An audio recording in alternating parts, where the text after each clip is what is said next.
Bonjour et bienvenue sur Isobourse. Vendredi 5 février 2016, l'indice CAC 40 a terminé la semaine à 4200 points, soit une très forte baisse hebdomadaire de 4,9%.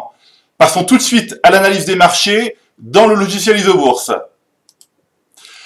Alors prudence, c'est le mot que j'indiquais la semaine dernière dans ma chronique, après le rebond très court terme de l'indice CAC 40 et notamment en raison de l'allure baissière de la périodicité mensuelle.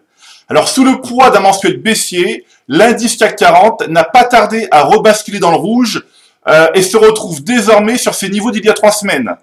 Alors, en mensuel, donc pas de changement, les courbes de pression 5 et 20 mois sont toujours baissières, et en hebdomadaire, et là, pas de changement non plus, ou même les courbes de pression ont même repris le chemin de la baisse. Donc, statistiquement, le croisement des courbes de pression 5 et 20 mois indique un signal de retournement moyen terme et le croisement des courbes de pression 20 et 50 mois indique un signal d'accélération. Alors sur le CAC 40, on constate que le croisement des courbes de pression 20 et 50 mois n'a pas encore eu lieu, mais il n'est plus très loin. Si on jette un œil maintenant à l'Eurostoxx 50, donc l'indice de la zone euro, on constate que le croisement des courbes de pression 20 et 50 mois est en cours.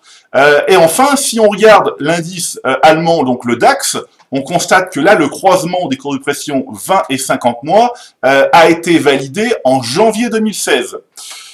Alors, maintenant, sur le plan des valeurs du SBF 120, quasiment toutes les valeurs ont baissé cette semaine, sans exception, que les courbes de pression mensuelles soient haussières ou baissières. Bon, alors, forcément, sur les valeurs comme GTT et CGG, où là, les tendances de fond sont baissières, donc c'est-à-dire que les courbes de pression 5 et 20 mois sont toujours baissières, donc il n'y a pas de surprise. C'est pareil comme CGG, donc là, pareil, pas de surprise.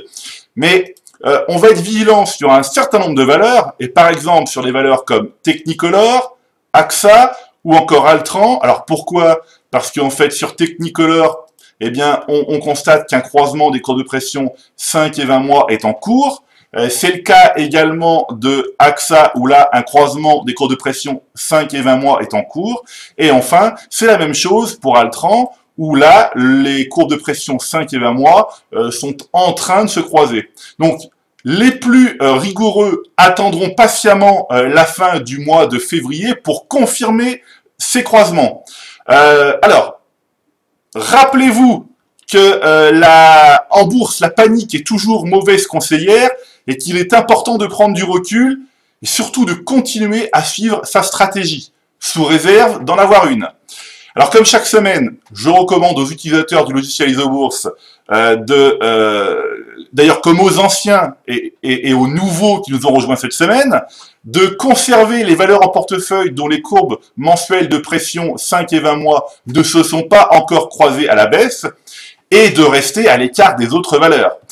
Vous pouvez dès à présent prendre note du prochain atelier de formation Isobourse qui aura lieu le 2 avril à Paris. Les informations et réservations sur le site www.isobourse.com. Voilà, c'est tout pour aujourd'hui. Je vous donne rendez-vous la semaine prochaine et d'ici là, restez avec nous sur Isobourse.